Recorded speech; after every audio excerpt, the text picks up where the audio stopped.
최근 한 인터넷 커뮤니티에서 이런 글을 봤습니다. 20년 후 동창회에서 만난다면 어떤 모습일까? 누구는 대기업 임원이 되어 있을 것이고, 누구는 성공한 사업가가 되어 있을 것이고, 또 누구는 어떤 사람이 되어 있겠지 등등. 나름 풋풋한 그리고 감성적인 글이었죠. 그런데 예상 외의 댓글이 달려 있었습니다. 아니 20년 후에 누가 살아있을지도 모르는데 무슨 동창회? 요즘 세상에 20년 후를 계획한다고? 한 치 앞도 모르는 인생이기에 충분히 할 수 있는 이야기인 것 같습니다. 하지만 우리 그리스도인들에게는 확실한 약속이 하나 있습니다. 우리는 언젠가 영광스러운 모습으로 천국에서 만날 것이다. 이것만큼은 확실합니다. 오늘 예수님께서 들려주시는 이야기도 바로 그 만남에 관한 이야기입니다. 마태복음 25장 1절을 같이 읽어보겠습니다. 오늘 본문 1절을 같이 읽어보겠습니다. 시작. 그때 천국은 마치 등을 들고 신랑을 맞으러 나간 열 처녀와 같다 하리니. 1세기 팔레스타인의 혼인 풍습을 이해하면 이 이야기가 훨씬 생생하게 들려옵니다. 당시 결혼식은 보통 일주일간 계속되는 대축제였습니다. 신랑은 친구들과 함께 화려한 행렬을 이루어서 신부의 집으로 갔고, 신부와 함께 다시 자신의 집이나 예비된 장소로 돌아와서 혼인잔치를 벌였습니다. 특히 신랑 일행이 밤에 도착하는 경우가 많았는데, 이때 처녀들이 등불을 들고 나가 신랑 일행을 영접하는 것이 관례였습니다. 이 순간이 얼마나 중요했는지 아십니까? 등불 없이는 어둠 속에서 신랑을 제대로 맞이할 수 없었고 혼인잔치 행렬에 참여할 수도 없었습니다.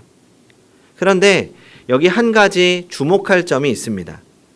당시 사용하던 등불은 올리브 기름을 연료로 사용하는 작은 토기 램프였습니다. 이 램프는 기름이 떨어지면 금세 꺼져버렸고 한번 꺼진 등불을 다시 켜려면 상당한 시간이 걸렸습니다.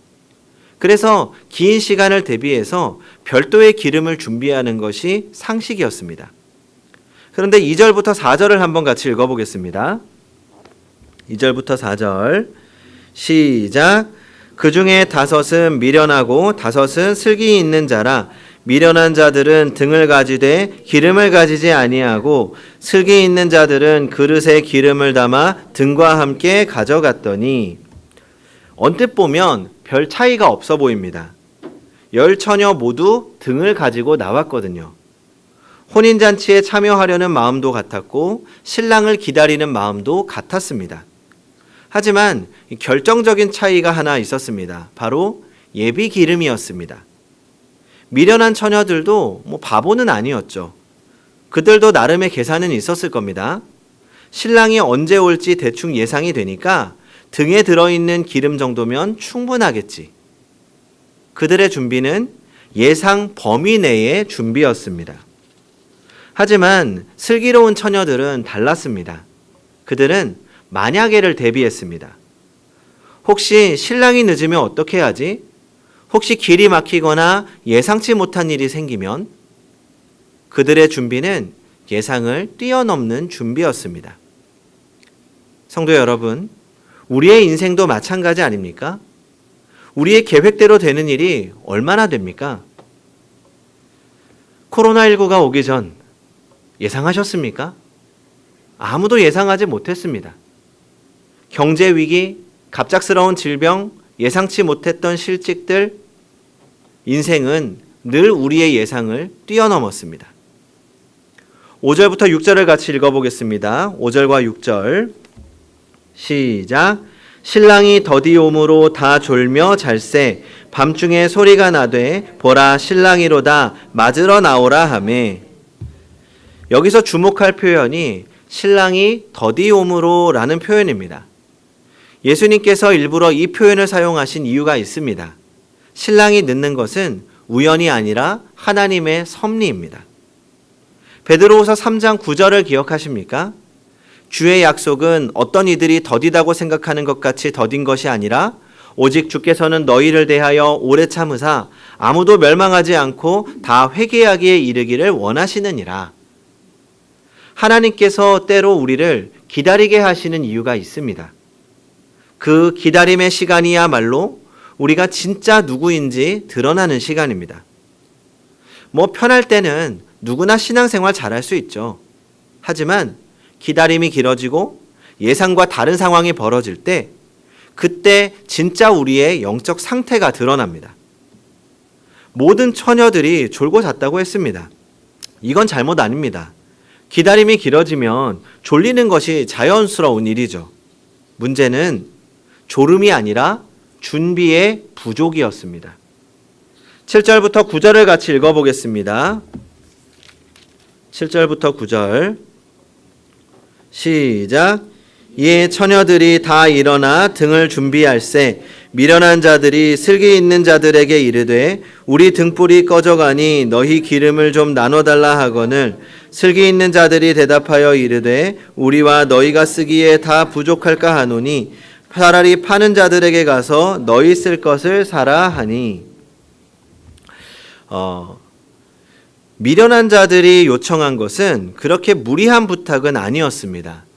평소 같으면 친구들끼리 나눠 쓸 수도 있는 것들이죠. 하지만 이 순간은 달랐습니다. 신랑이 오는 바로 그 순간에는 나눠줄 수 없는 것들이 있습니다. 오늘 슬기로운 처녀들이 인색해서 나눠주지 않은 것이 아닙니다. 나눠줄 수가 없는 상황이었습니다. 왜냐하면 나눠주면 자신들의 등불도 꺼질 수가 있었고 그렇게 되면 모두가 혼인잔치에 참여할 수가 없게 되기 때문입니다. 인생에는 정말로 빌릴 수 없는 것들이 있습니다. 건강을 빌릴 수 있습니까? 다른 사람의 믿음을 빌릴 수 있습니까? 부모의 신앙으로 자녀가 구원받을 수 있습니까? 배우자의 헌신으로 나의 영적 성숙을 대신할 수 있습니까?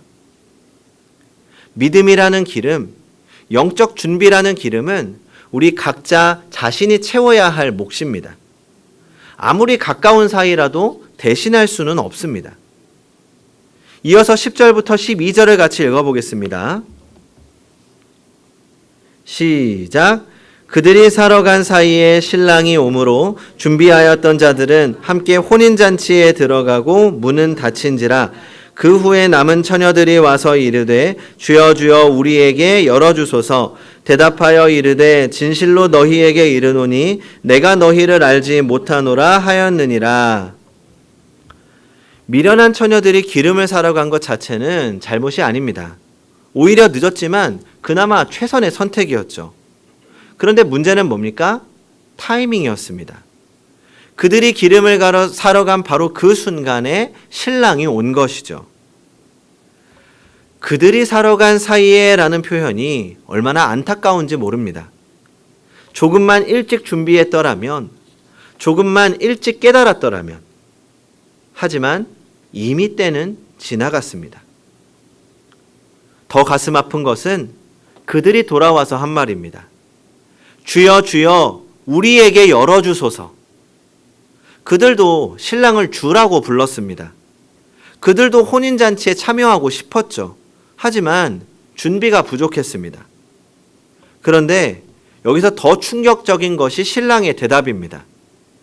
내가 너희를 알지 못하노라. 이것은 단순히 모른다는 뜻이 아닙니다. 인정하지 않는다, 관계가 없다라는 뜻입니다. 그러니까 준비되지 않은 상태로는 진정한 관계를 맺을 수 없다는 겁니다. 13절입니다. 그런즉 깨어있으라. 너희는 그날과 그때를 알지 못하느니라. 예수님의 결론은 단순 명료합니다. 깨어있으라. 깨어있으라.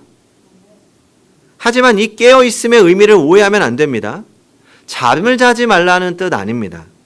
본문에서는 슬기로운 처녀들도 졸고 있었거든요. 여기서 깨어있음은 준비된 상태를 유지하는 겁니다. 언제 신랑이 와도 맞이할 수 있는 상태, 그것이 진정한 깨어있음입니다. 그렇다면 우리는 무엇을 준비해야 될까요? 첫째로 믿음의 기름을 준비해야 합니다. 믿음은 하루아침에 만들어지지 않습니다. 매일의 기도, 매일의 말씀 묵상, 매일의 순종을 통해 조금씩 축적됩니다. 위기가 올 때 임시 변통으로 만들 수 있는 것 아닙니다. 둘째로 사랑의 기름을 준비해야 합니다. 요한일서 4장 20절입니다. 누구든지 하나님을 사랑하노라 하고 그 형제를 미워하면 이는 거짓말하는 자니. 하나님 사랑과 이웃 사랑은 분리될 수 없습니다. 평소에 사랑을 실천하며 사는 사람이 주님을 맞이할 수 있습니다. 셋째로 섬김의 기름을 준비해야 합니다. 마태복음 25장의 다음 비유들을 보십시오. 달란트 비유, 양과 염소의 비유, 모두 섬김에 관한 이야기입니다. 주님은 섬기는 자들을 기억하십니다. 성도 여러분, 이 비유를 듣고 있는 지금이 바로 기름을 준비할 시간입니다. 아직 신랑이 오지 않았습니다. 아직 문이 닫히지 않았습니다. 지금 이 순간도 하나님께서 우리에게 주시는 은혜의 시간입니다. 혹시 지금까지 등은 가지고 있지만 기름이 부족한 상태로 살아오지는 않으셨습니까? 교회는 다니지만 기도 생활이 부족하지 않았습니까? 예배는 드리지만 말씀대로 살지 못하고 있지 않습니까? 믿는다고 하지만 사랑의 실천이 부족하지 않습니까? 다행인 것은 아직 괜찮습니다. 아직 늦지 않았습니다. 지금부터라도 기름을 준비하십시오. 매일 아침 주님과 만나는 시간을 가지십시오. 짧아도 좋습니다. 단 5분이라도 하루의 시작을 하나님과 대화하는 시간을 먼저 가져보십시오. 그것이 믿음의 기름을 채우는 길입니다. 또 주변에 있는 어려운 이웃을 돌아보십시오. 입술이 아닌 손과 발로 사랑해 보시기 바랍니다. 그것이 사랑의 기름을 채우는 길입니다. 교회에서, 가정에서, 직장에서 섬길 기회를 찾으십시오. 귀찮아하지 말고 기쁨으로 섬겨보십시오. 그것이 섬김의 기름을 채우는 길입니다. 성도 여러분, 미련한 처녀들이 잃어버린 것은 기름만이 아니었습니다. 그들은 혼인잔치 참여 기회를 잃었고 신랑과의 관계를 잃었고 영원한 기쁨을 잃었습니다. 하지만 우리는 아직 잃지 않았습니다. 아직 기회가 있습니다.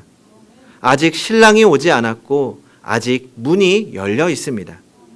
지금 이 시간이 이 말씀을 듣고 있는 바로 지금이 준비할 때입니다. 더 이상 미루지 마십시오. 내일 할 일을 오늘 하십시오. 깨어있는 자가 복이 있습니다. 준비하는 자가 복이 있습니다. 신랑 되신 예수님을 기쁨으로 맞이하는 우리 모두가 되기를 주님의 이름으로 축원합니다. 기도하겠습니다.